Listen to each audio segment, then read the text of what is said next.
Voilà, nous allons continuer avec ce que nous avions commencé la fois passée.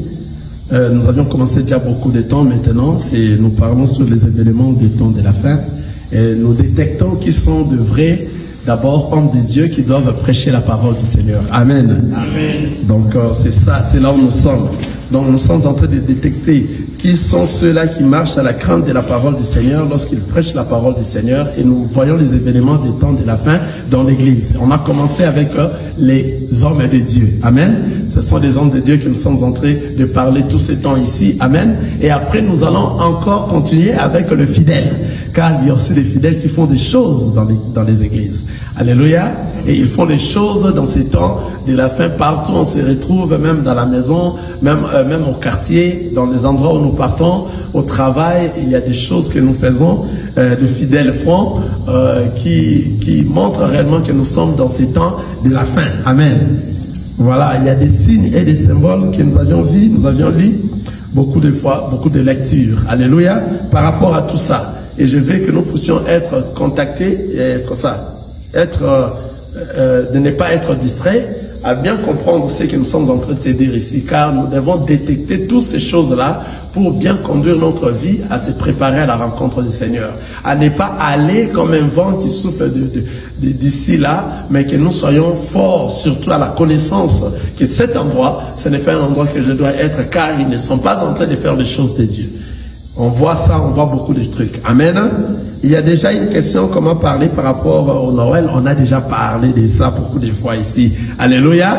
Donc le fêter Noël, si vous voyez, il y a un endroit, ça aussi, ça fait partie des signes des temps de la fin. Alléluia. Fêter Noël, ce n'est pas une fête biblique. Ce n'est pas parmi les fêtes bibliques qui sont dans la Bible. Il y en a pas le 25 décembre où on fête Noël. Si vous voyez, il y a un endroit où on est en train de fêter Noël, ils sont dans le faux. Ils ne sont pas dans la parole du Seigneur. Ils fêtent le 25 décembre, soi-disant, la naissance de notre Seigneur Jésus-Christ. C'est faux. Pourquoi? Parce que cette fête de 25 décembre, c'était une fête qu'on était en train de célébrer le Dieu Soleil le 25 décembre. Maintenant, à l'arrivée de notre Seigneur Jésus-Christ, à cause de la célébrité de notre Seigneur Jésus-Christ, ils ont pris cette fête-là, afin que tout le monde, les dieux soleil, ce sont des dieux de leur mystique, les dieux de leurs histoires sataniques. Ce sont des choses qui ne sont pas des enfants de Dieu. Alors, ils ont mis cette date-là, le 25 décembre, pour célébrer maintenant le Seigneur Jésus-Christ, afin de ramener tout le monde à célébrer leur Dieu, qui est le Dieu Soleil. Alléluia. Quelqu'un voit ça? Ce n'est pas la date de la naissance de notre Seigneur Jésus-Christ. En regardant la parole de Dieu, déjà ça tombe. Pourquoi? Parce que nous avons vu qu'il y avait eu des manches qui poursuivaient l'étoile pour aller voir l'endroit où Jésus allait naître. Amen. On n'a pas vu qu'il y avait eu des neiges. Alléluia. S'il y avait déjà des gens qui contrôlaient le brebis pendant ces temps-là, donc c'était pendant les temps de sa mère. Sa mère, c'est quel temps? Sa mère, en français. Sa mère, c'est les temps d'été. C'était pas là dans les temps d'hiver. Or, lorsque nous sommes le 25 décembre, nous sommes en hiver. Quelqu'un voit ça? Ces manches-là ont marché en hiver pendant tous ces temps. Non, non, non, non. On ne saura pas marcher en hiver comme ça parce qu'il fait tellement froid et il y a des neiges qui tombent. Donc, c'est-à-dire déjà, le 25 décembre, ce n'est pas la fête de notre Seigneur Jésus-Christ. C'est la fête de leurs entités, la fête de Dieu Soleil qu'ils étaient en train de célébrer depuis. Maintenant, ils veulent ramener cela afin que tout le monde célèbre Satan. Nous, les enfants de Dieu, ce n'est pas notre fête. Ça ne nous intéresse pas.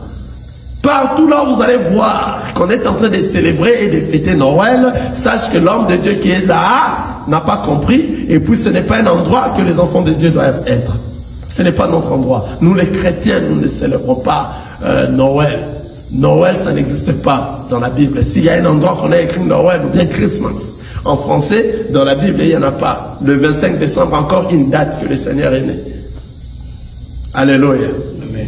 Donc, une fois que vous voyez cela, nous sommes en train de parler de ça. Pourquoi? Parce que nous sommes en train de détecter quels sont les signes des événements des temps de la fin. Et vous allez voir, cette année, ça sera encore célébré plus fort Comme nous avions vu lorsqu'ils ont célébré Halloween. Ils ont célébré ça encore plus fort.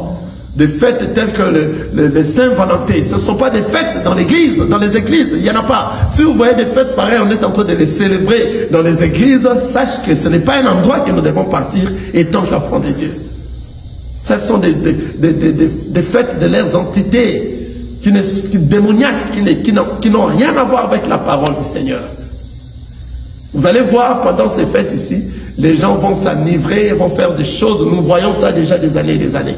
Pourquoi? Parce que cette fête-là n'intéresse pas les enfants de Dieu. Vous voyez, ce sont des choses du monde. Ce sont des choses que le monde a mis afin que cela soit que le monde tout entier célèbre le diable.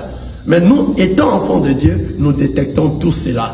Car nous savons, nous les Christ nés dans nous, le jour où nous rencontrons la parole, et la parole nous a changé. Alléluia. Nous qui étions dans la boue, nous qui étions en Égypte, lorsque nous avions rencontré la parole nous a lavés. Le Christ est né dans nous. Alléluia. Depuis ce jour-là, nous sommes devenus une nouvelle créature dans le Seigneur Jésus-Christ. Car il y a l'enfant Christ qui est dans nous. Et maintenant, les enseignements vont nous faire croître, vont nous faire grandir, jusqu'à garder Christ dans nous et aller en enlèvement. Vous voyez? Donc, c'est-à-dire, tu es devenu un véritable enfant de Dieu. Depuis le jour que tu as rencontré le Christ, il est né dans toi. Tout a changé. Lorsque le Christ est né dans toi, tout a changé. Ce n'est pas les bébés qui restent toujours bébés. À chaque année, ces bébés-là reviennent. Non! Ça, ce n'est pas la fête de notre Seigneur Jésus-Christ. Ce ne sont pas des choses qui sont dans la Bible. Partout là où vous voyez déjà de ces choses-là, ils ne sont pas du Seigneur, ce sont des signes des temps de la fin. Le même signe des temps de la fin, lorsque vous voyez une femme prêcher dans un assemblée des saints, ce sont des signes des temps de la fin. La femme ne peut pas prêcher dans un assemblée des saints, la parole interdit. À tout le moyen, il n'y a pas une écriture qui nous montre ça, qu'une femme a prêché dans un assemblée des saints. Il n'y en a pas. Ce sont des signes des temps de la fin que la femme est en train de prêcher dans un assemblée des saints. C'est ce que nous appelons l'émancipation de la femme. C'est le monde qui fait de ces choses-là. Maintenant, nous ne pourrons pas suivre le monde, nous allons suivre la parole du Seigneur. Faisons très attention. Faisons très très attention. La femme a toutes les dons possibles que l'homme en a, mais s'il s'agit de prêcher, le Seigneur a dit qu'elle ne peut pas se mettre et prêcher dans l'assemblée des saints. Même s'il connaît tout, même si elle a beaucoup de connaissances, telles qu'on a nos sœurs ici qui connaissent même plus que les pasteurs de beaucoup des églises. Mais il n'y a pas moyen. Car ils doivent obéir la parole du Seigneur. Toute femme qui n'obéit pas à la parole du Seigneur, même si elle est en train de faire des miracles, alléluia.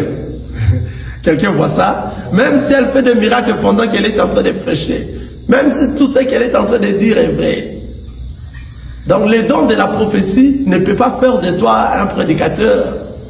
Et un prédicateur ne peut pas être tout homme, même si vous êtes un homme. Non, les prédicateurs sont ceux-là que le Seigneur avait déjà choisis avant l'éternité. Si c'est là, alors tout homme aussi doit prêcher. Pourquoi tout homme ne peut pas prêcher? Parce qu'il y a de ceux-là à qui le Seigneur avait déjà choisi avant l'éternité. Au temps convenable, il va lui donner le ministère. Quelqu'un voit ça? C'est comme ça.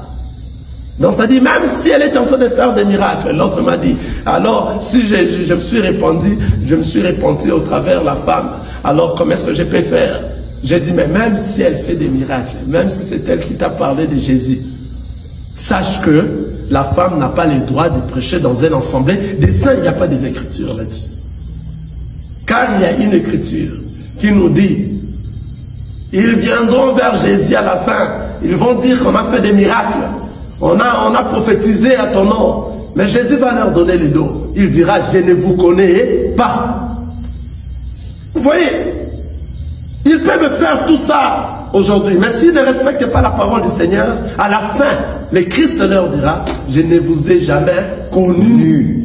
Je ne vous ai jamais connu. Parce que vous n'étiez pas en train d'obéir la parole du Seigneur qui dit que la femme ne prêche pas ou bien n'enseigne pas dans une assemblée des saints. Ce sont des signes de temps de la fin. Que personne ne suive cela. Ça fait mal, mais c'est vrai.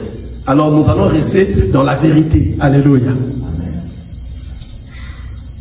Vous voyez ce qu'a fait cette femme-là ici à Paris, une femme qui est venue du Congo est allée à Paris pour prêcher, soi-disant. Elle s'appelle encore comment cette femme qui prêche beaucoup au Congo, surtout lorsqu'elle est en train de prêcher, c'est toujours des choses, des intimités de la chambre. Joël Kabassé. Joël Kabassé.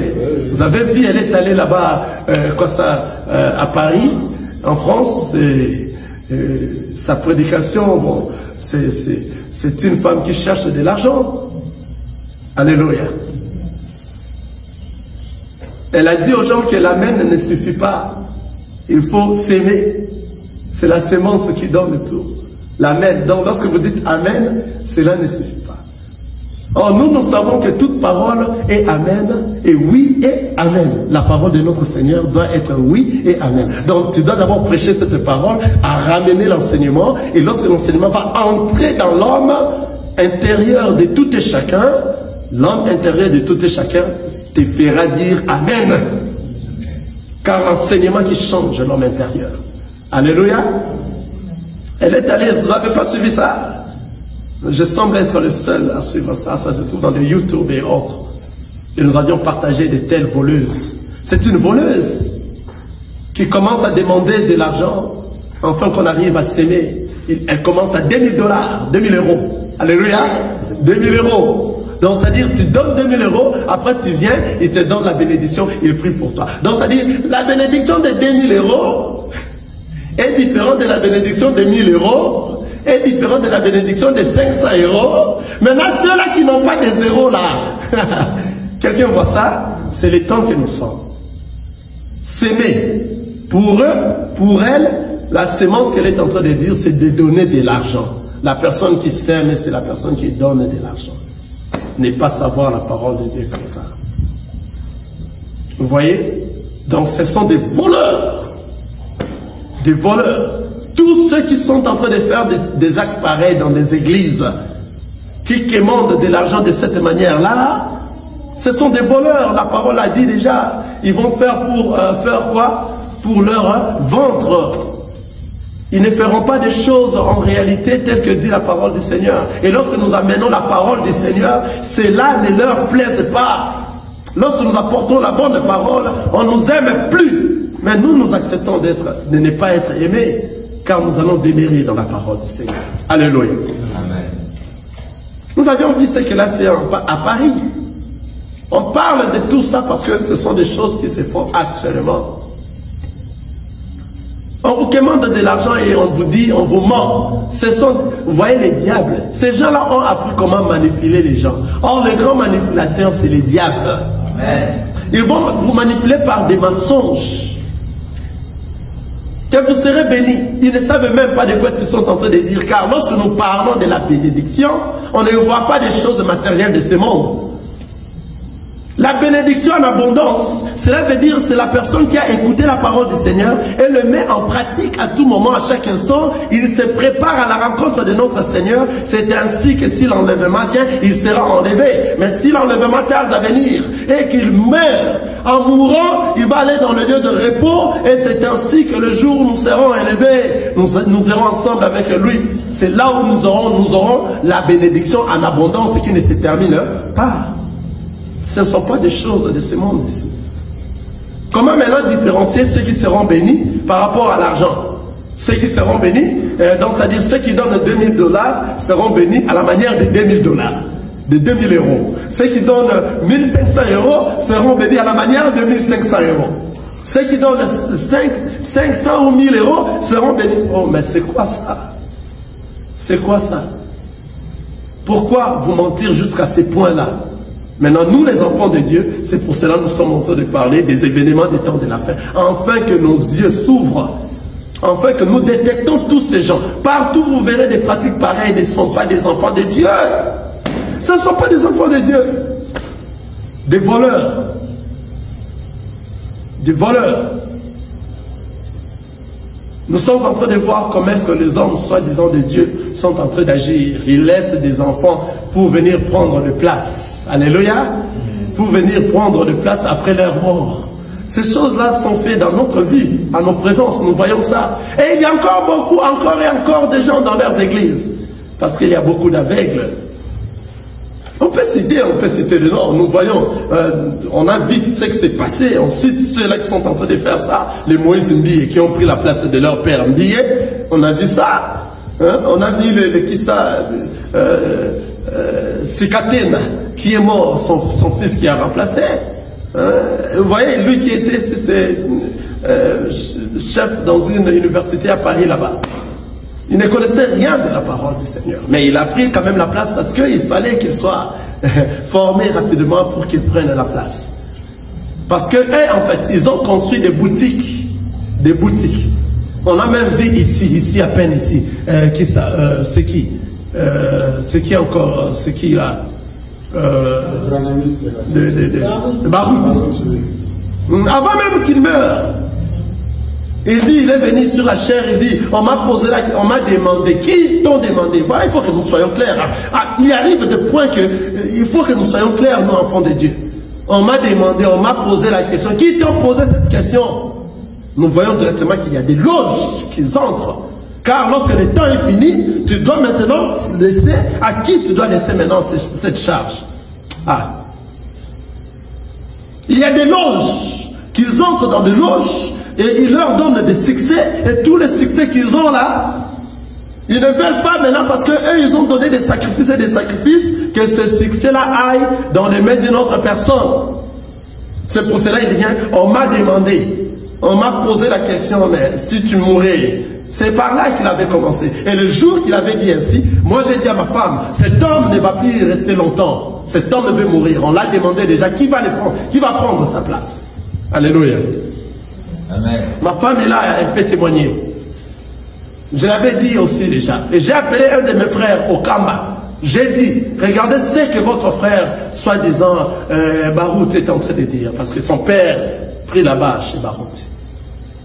J'ai dit, voilà, il a dit, on m'a posé la question en sachant si je meurs, qui va prendre la place. Qui sont ceux-là qui l'ont posé des questions? Je reprends, on est en train de parler sur les événements du temps de la fin. Nous allons parler de toutes ces choses-là. On ne peut pas rester calme. Nous devons éclaircir les yeux des enfants de Dieu. Amen. Si nous restons calmes, le Seigneur va nous dire, mais je vous avais donné une mission. Vous n'avez pas bien accompli cette mission. Alléluia. Amen, amen. On m'a demandé, on m'a posé la question. Qui sont ceux-là qui t'ont posé cette question? Qu'après ta mort, qui va prendre le relève? Ah voilà. Voilà. Qui sont ceux-là? Est-ce que c'est Dieu? On en doute. On en doute encore. On en doute. Et c'est ainsi qu'il est venu et il commence à dire, mais mon fils est là. Il les a répondu. Mais mon fils est là. Hein? Mon fils est là. C'est lui qui va continuer. Mon fils a grandi. Alléluia. Ça fait rire hein, des fois. C'était comme de la blague, mais c'était des choses sérieuses. Et lorsque nous avions vu ça par l'Esprit du Seigneur, on a compris que cet homme vient de très loin. Et cette question ne vient pas du monde. Cette question vient du monde satanique. Ce n'est pas sérieux. Qui peut venir te poser cette question? On m'a posé la question après sa mort. Non. Non. Nous voyons directement qu'ils entrent dans des loges. Ils sont dans des loges pour faire avoir le succès dans ce monde. Alléluia. Amen. Et on n'a pas peur de ces gens-là. Quand nous avions parlé de Alpha Lucam, il nous a poursuivis d'une manière autre, mais il ne nous a pas atteints jusqu'à présent lui-même. Il s'est effacé parmi mes amis de Facebook. On a parlé de lui depuis longtemps. Ce sont des gens qui ont des démons, ils ont des fétiches, ils ont des quoi que ce soit. On n'a pas peur de ces gens-là. On n'a pas peur de ces gens-là. Car nous savons, celui qui est avec nous, il est plus fort que celui qui est dans ce monde. Amen. Personne ne saura nous toucher, car nous sommes protégés. Amen. Ils nous ont déjà tentés à plusieurs reprises. Ils ne nous ont pas réussi. Nous sommes là. Et nous allons continuer pendant que nous vivons à parler que la vérité. À ouvrir les yeux de ces enfants. Et chose grave, pendant qu'il dit, c'est mon fils qui va me remplacer. Et il dit, celui qui refuse n'a qu'à refuser. Celui qui boude n'a qu'à bouder. Parce que ça va se passer ainsi. Oh! On a vu comment est-ce que les Moïse Mbiye ont succédé leurs parents. On a vu comment est-ce que les Sikatènes ont succédé leurs parents. On voit comment est-ce que Wallace a déjà préparé son fils qui va les succéder. On voit déjà comment l'autre là c'est qui. Ils sont nombreux. Je suis en train de parler des églises du Congo parce que c'est là où je viens. Car il y a ces choses ici se font partout dans toutes les autres églises au monde. Partout, même ici aux États-Unis. Il y a de ceux-là qui succèdent. Alléluia. Vous voyez? Donc, c'est-à-dire, si le Seigneur ne t'a pas envoyé dans ces choses, il ne faut pas forcer. Il ne faut pas forcer. Alors, à cause de toutes ces choses-là, ils aillent toucher des choses afin qu'ils puissent hériter leur boutique, car ce sont des boutiques qu'ils sont en train de faire. Ces boutiques-là, ils ne peuvent pas donner l'héritage à une autre personne. Ils ne peuvent pas. Or, ces choses qu'ils sont en train de faire là aujourd'hui, ce n'est pas biblique. Ce sont des choses qui se faisaient dans l'ancienne alliance. C'était dans la famille de Lévi. Amen.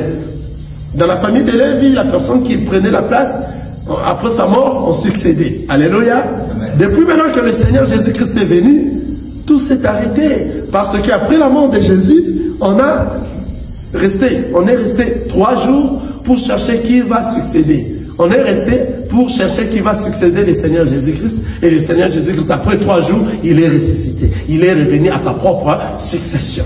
Voilà.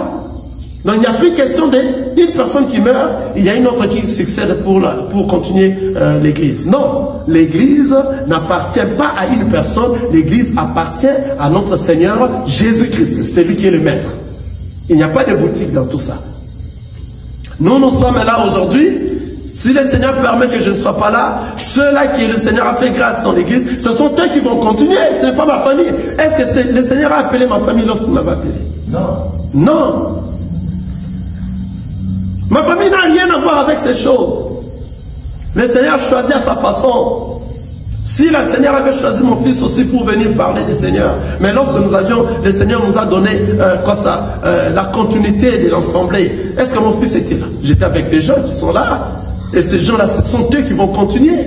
Mon fils n'est venu après, s'il s'agissait que mon fils aussi a eu cette grâce. Mais ce n'est pas parce que mon fils a eu la grâce qu'il doit nécessairement prendre la place. Non! Ce n'est pas biblique dans le temps de la grâce. Amen. Ce n'est pas biblique de ces choses-là. Une fois que vous voyez dans des endroits pareils, vous voyez de ces choses pareilles, sortez. C'est pour ça que nous allons lire 2 Corinthiens chapitre, parce qu'il y a quelqu'un qui m'a déjà dit, mais comment on ne lit rien? Alléluia. 2 Corinthiens chapitre 6, verset 14. Frère Mbaki. Nous sommes dans 2 Corinthiens chapitre 6. Le verset 14 en descendant jusqu'en bas, suivez la parole du Seigneur. Verset 14. Nous lisons, ne vous mettez pas avec les infidèles sous un joug étranger. Car quel rapport y a-t-il entre la justice et l'iniquité? Ou y a-t-il des communs contre la lumière et les ténèbres? Quel accord y a-t-il entre Christ et Bélial? Ou quelle part a les fidèles avec l'infidèle? Quel rapport y a-t-il entre les temples de Dieu et les idoles? Car nous sommes les temples du Dieu vivant. Comme Dieu l'a dit, j'habiterai et je marcherai au milieu d'eux. Je serai leur Dieu et ils seront mon peuple. C'est pourquoi sortez du milieu d'eux et séparez-vous, dit le Seigneur. Ne touchez pas à ce qui est impur et je vous accueillerai. Je serai pour vous un père et vous serez pour moi le fils et le Si vous voyez des choses pareilles, la parole nous dit, sortez du milieu d'eux. Merci frère Maki. Sortez du milieu d'eux. Ils ne sont pas avec nous. Ils sont fait sembler, ils se sont infiltrés à être avec nous, mais ils ne sont pas avec nous. Ceux qui sont avec nous, ce sont ceux qui mettent en pratique la parole de Dieu. Ceux qui mettent en pratique toute l'entièreté de la parole de Dieu. Une fois que tu vois un frère de partout dans le monde est en train de mettre en pratique cette parole, c'est ton frère. La parole nous dit, sortez du milieu d'eux et séparez-vous, dit le Seigneur. Sortez du milieu d'eux et séparez-vous. Lorsque vous voyez de tels actes, de telles pratiques dans tous ces endroits, Sortez du milieu d'eux et séparez-vous. Vous entrez dans une église, vous voyez, il y a des chaises de ministres devant là-bas. Alléluia. Une fois que tu entres, tu vois déjà, il y a des chaises de ministres devant. Sache que tu es dans un mauvais endroit. Tu es déjà dans un mauvais endroit. Pourquoi? Regardez, la Bible nous dit ici, la parole, là où nous sommes. Quel rapport y a-t-il entre le temple de Dieu et les idoles? Car nous sommes dans le temple de Dieu vivant, comme Dieu l'a dit. J'habiterai et je marcherai au milieu d'eux. Le Seigneur n'a pas dit il sera devant eux. Non, le Seigneur a dit je serai au milieu d'eux. Alléluia. Or, tout homme de Dieu doit suivre le Seigneur Jésus-Christ. Donc, homme de Dieu doit être au milieu de son peuple. Il ne peut pas être devant pour montrer que c'est lui qui est le leader.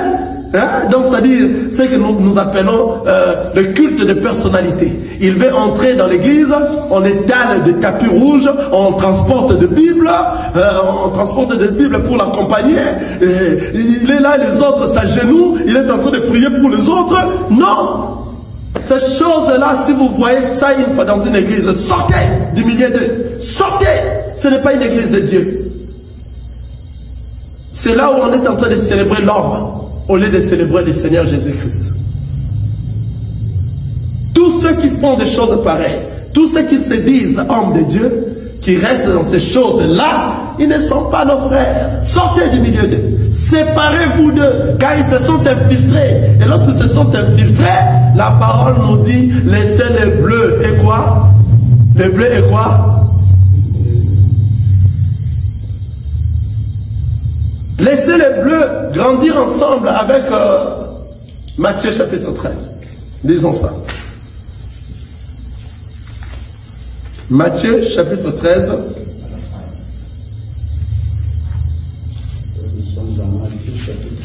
Matthieu chapitre 13, nous allons lire ça. Parce que l'heure viendra où on va arracher les bleus d'abord, on va les mettre dans les greniers, et après, la parole nous dit, Matthieu chapitre 13, le verset 24. Et il leur proposa une autre parabole, et il dit, le royaume des cieux est semblable à un homme qui a sémé une bonne sémence dans son champ. Mais pendant que les gens dormaient, son ennemi vint s'aimant de livrer parmi les bleus et s'en alla. Lorsque l'arbre eut poussé et donné du fruit, livré parut aussi. Le serviteur du maître de la maison vint lui dire, Seigneur, n'as-tu pas sémé une bonne sémence dans ton champ? D'où vient donc qu'il ait de livrer? Il leur répondit, c'est un ennemi qui a fait cela. Et le serviteur lui dit, veux-tu que nous allions l'arracher? Non, dit-il, de peur qu'en arrachant l'ivraie, vous ne déraciniez en même temps le blé. Laissez croître ensemble. Alléluia. Le bleu est quoi? Est livré. Car il y aura le jour de la moisson. Les jours de la moisson viendront. Tous ces gens-là que vous êtes en train de voir faire de telles pratiques dans ces temps ici, ne sont pas avec nous. Alors nous, étant enfants de Dieu, nous devons sortir du milieu d'eux. On ne peut pas rester parce que c'est ton frère. Ah, je suis venu soutenir mon frère. Nombreux partent à l'église parce que le pasteur est son frère du sang. Hey, tu vas rater la vie éternelle à cause de ça. Parce que son pasteur est Mukongo. Moi aussi je suis Mukongo. Je dois aller soutenir les Bakongo. Hey, tu vas rater le ciel à cause de ça. Parce que le pasteur est Moutété là. Moi aussi je suis Moutété là. Je vais soutenir les Batété là. Oh là là. Tu vas rater le ciel à cause de ça. Parce que le pasteur il est américain. Moi aussi je suis américain. Je dois soutenir ce pasteur là. Tu dois rater le ciel à cause de ça. Si ce pasteur n'est pas dans les bons. Parce que le pasteur est haïtien, je vais soutenir ce pasteur, je vais aller dans son église. Même ici, il fait de n'importe quoi des choses qui ne sont pas dans la parole de Dieu. Moi, je vais aller les soutenir. Qui t'a dit que c'est toi qui dois soutenir l'homme de Dieu? L'homme de Dieu est soutenu par Dieu. Pour donner les chiffres, afin que nous soyons nombreux. Et il est en train de dire, vous voyez, des hommes de Dieu qui se disent, allez-y appeler nos frères. D'abord, la charité bien ordonnée commence par soi-même. Il faut que nos frères soient là, nous sommes seulement nos frères. Qui t'a dit l'église a de ces choses-là? Lorsque nous sommes dans l'assemblée, nous assemblons pour former les corps. Il n'y a plus question de nation, il n'y a plus question de pays, qu'il est haïtien, il est congolais, il est américain, il est Mouyanzi, il est Moulouba. Il n'y a plus ces choses-là. Donc tu viens à l'église parce que je le soutiens seulement. Mais s'il est dans les faux, il va te conduire dans les trous. Car c'est un aveugle. Un aveugle peut-il conduire un autre aveugle? Ne tomberont-ils pas tous deux dans les trous? Vous allez aller dans les trous. Il faut chercher la vie éternelle. La parole nous dit ici, 2 Corinthiens chapitre 4, chapitre 6, nous sommes toujours dans 2 Corinthiens. Ne vous mettez pas avec les infidèles sous un joug étranger. Qu'est-ce que cela veut dire? Car quel rapport y a-t-il entre la justice et l'iniquité? Ou y a-t-il de commun entre la lumière et les ténèbres? Partout où on fait de ces actes-là, c'est du ténèbre. Le Seigneur dit, ne vous mettez pas avec les infidèles sous un joug étranger. Quel est ce joug étranger? Ce sont leurs histoires qu'ils sont en train de faire. Tous ceux qui sont en train de faire, qui sont du ténèbre, il ne faut pas se mêler ensemble avec eux. Sinon, toi aussi, tu seras du ténèbre. Ne vous mettez pas, quand il a dit quel rapport y a-t-il entre la lumière et le ténèbre? Toi tu es dans la lumière. Donc lorsqu'il dit ici, ne vous mettez pas avec les infidèles sous un joug étranger. Le joug étranger c'est quoi? C'est tous ceux qui sont en train de faire qui ne viennent pas de Dieu. Que toi étant enfant de Dieu, tu ne peux pas s'assembler avec eux. Avant que tu t'assembles avec eux, ils doivent faire ce qui est dans la parole de Dieu. Si ceux-là ne sont pas dans la parole de Dieu, on ne s'assemble pas. Il y a un frère qui m'a posé la question, mais comment tu ne t'assembles pas avec toutes les autres églises ici? Vous, votre église de l'autre côté, vous priez le même Dieu. J'ai dit, c'est faux. On ne prie pas le même Dieu. Le véritable Dieu est celui qui nous a dit, vous devez suivre sa parole. Et celui qui va suivre sa parole, ça sera à son entièreté. Tout celui qui sort de cette parole n'est pas le véritable Dieu. Comment est-ce qu'on peut s'assembler? Oh non, mais il paraît vous prêchez la même chose. Non, ne prêchez pas la même chose. C'est toi qui n'as pas compris. Car c'est donné seulement à ceux-là qui ont été prédestinés avant la création de comprendre ces choses. Ce n'est pas donné à tout le monde. Et c'est donné l'oreille seulement à ceux-là qui viennent de l'éternité. Car ceux-là qui sont venus de l'éternité ont déjà écouté ces choses dans l'éternité. Ils doivent écouter pendant qu'ils sont sur la terre. Ils ont été influencés par le monde. C'est ainsi lorsqu'ils vont écouter la voix du Seigneur, tout va changer. Et ils vont prendre la décision de suivre cette voix, car ils vont reconnaître cette voix qu'ils ont déjà écoutée avant qu'ils viennent sur la terre.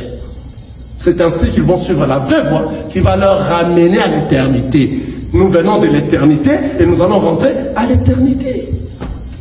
On n'est pas distrait. Nous, les enfants de Dieu, nous ne sommes pas distraits. On est vigilants. C'est pour ça, dans ces temps de la fin, on est vraiment encore beaucoup plus vigilants. Très vigilants. La Bible nous dit, quel accord y a-t-il entre Christ et Bélial? Ou quelle part a le fidèle avec l'infidèle?